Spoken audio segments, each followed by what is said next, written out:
Most people only know Ukraine through recent images, ruined streets, burned buildings, empty windows. But for a long time, Ukraine was something else entirely. It had cities full of light and color, landscapes that felt almost untouched, places that made people stop and just look.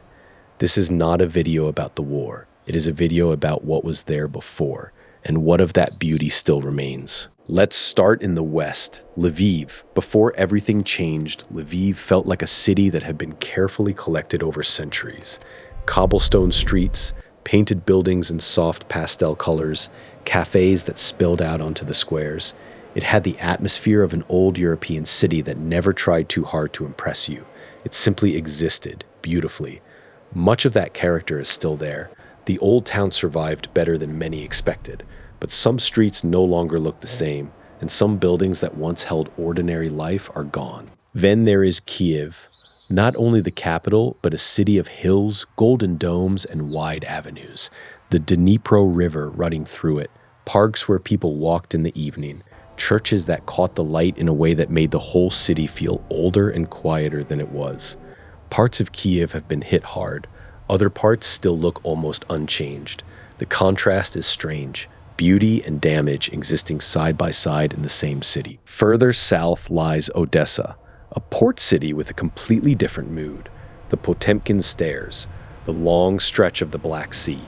Buildings that felt lighter, more open, almost Mediterranean in places. Odesa was always a city of movement and mix.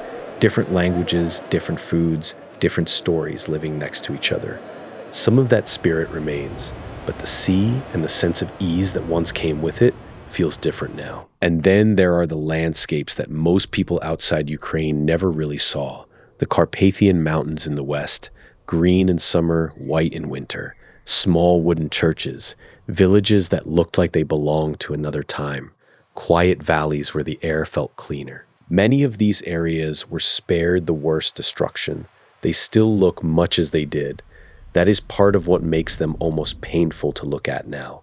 They show what the rest of the country once felt like. There are also the wide open steppes, endless fields, skies that seem bigger than the land beneath them, a kind of space that is hard to find in Western Europe. Some of those landscapes are still intact. Others have been marked by trenches, craters, and the slow return of nature over places that were once simply fields. This is the difficult part. Some of the most beautiful places in Ukraine still exist, almost untouched. Others have been changed forever, and some exist now only in photographs and memory. The question that keeps returning is simple and heavy.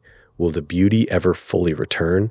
Not just the buildings, not just the streets, but the feeling that these places once gave, the ordinary beauty of a city or a landscape that was simply allowed to be itself. Some things can be rebuilt, some things cannot.